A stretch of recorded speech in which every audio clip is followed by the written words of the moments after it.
کہ خطہ پیر پنجال کی عوام اہل سنت والجماعت خصوصاً اس سلسلے کے اندر کنفیوژن کا شکار رہتی ہے کہ کس عالم دین کی بیان کردہ بات کو درست سمجھا جائے۔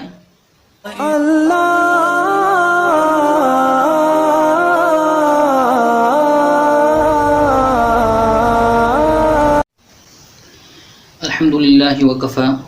والصلاة والسلام علی عبادہ الذین اصطفی، اما بعد۔ معزز ناظرین و سامعین، آج جس مسئلے کو لے کر آپ حضرات کے سامنے حاضر ہوا ہوں وہ ایک بہت اہم مسئلہ ہے جس کے متعلق تھوڑی وضاحت کرنا ضروری سمجھتا تھا۔ مسئلہ یہ ہے کہ خطہ پیر پنجال کی عوام اہل سنت والجماعت خصوصاً اس سلسلے کے اندر کنفیوژن کا شکار رہتی ہے کہ کس عالم دین کی بیان کردہ بات کو درست سمجھا جائے، کس عالم دین کو اہل سنت والجماعت کا صحیح ترجمان سمجھ کر اس کی بات پر عمل کیا جائے اور کس عالم دین کی بات کو غلط کہا جائے۔ چونکہ ہمارے اس خطہ پیر پنجال کے اندر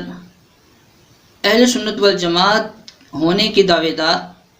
مختلف مکاتب فکر موجود ہیں، تو اس سلسلے کے اندر عوام اہل سنت سے گزارش یہ ہے کہ دیکھیے، ہم سب دین اسلام کو ماننے والے ہیں اور دین اسلام جو اللہ کے رسول صلی اللہ علیہ وسلم نے اللہ جل جلالہ سے لے کر قرآن و سنت کی شکل میں ہم تک پہنچایا، اس قرآن و سنت کی تشریح اس امت کے فقہائے کرام نے بیان کر کے امت کے سامنے پیش کیا۔ جن فقہائے کرام نے قرآن و سنت کی تشریح کر کے دین امت تک پہنچایا، ان میں سے بہت سے فقہائے کرام تھے، لیکن اللہ تعالیٰ نے جن فقہائے کرام کو مقبولیت دی ہے وہ چار ہیں: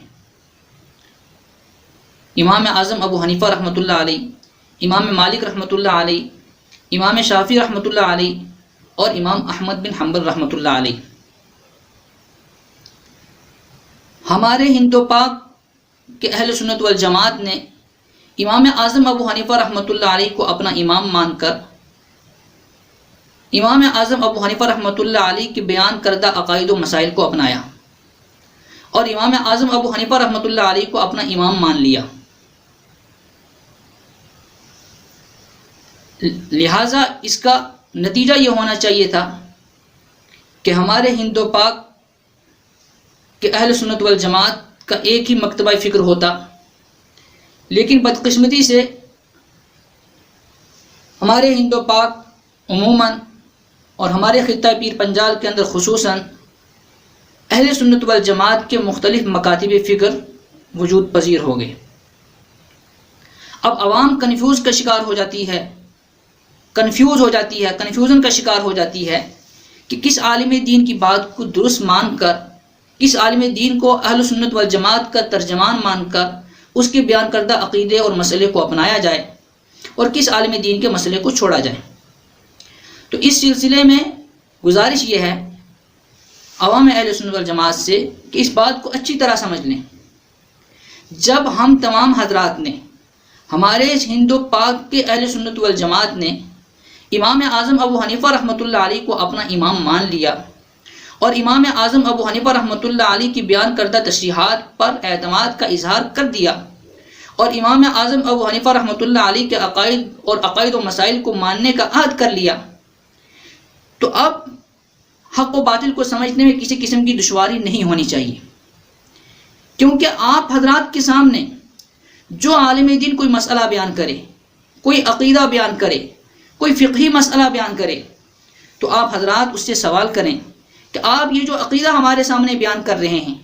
آپ یہ جو مسئلہ ہمارے سامنے بیان کر رہے ہیں، کہ یہی عقیدہ ہمارے امام اعظم ابو حنیفہ رحمۃ اللہ علیہ کا عقیدہ بھی ہے،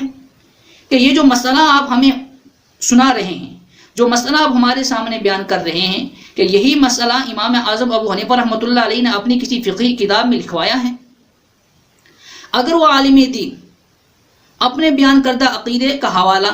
امام اعظم ابو حنیفہ رحمۃ اللہ علیہ کی کتاب الفقہ الاکبر جو عقیدے کے اندر ہے اس سے دکھا دے، یا امام صاحب کے شاگردوں کے شاگرد امام طحاوی رحمۃ اللہ علیہ کے عقیدے کی کتاب العقیدۃ الطحاویہ سے دکھا دے، تو سمجھ لو کہ وہ عقیدہ درست ہے اور اس عقیدے کو اپنانا چاہیے۔ اور اگر وہ عالم دین اپنے بیان کردہ اس عقیدے کو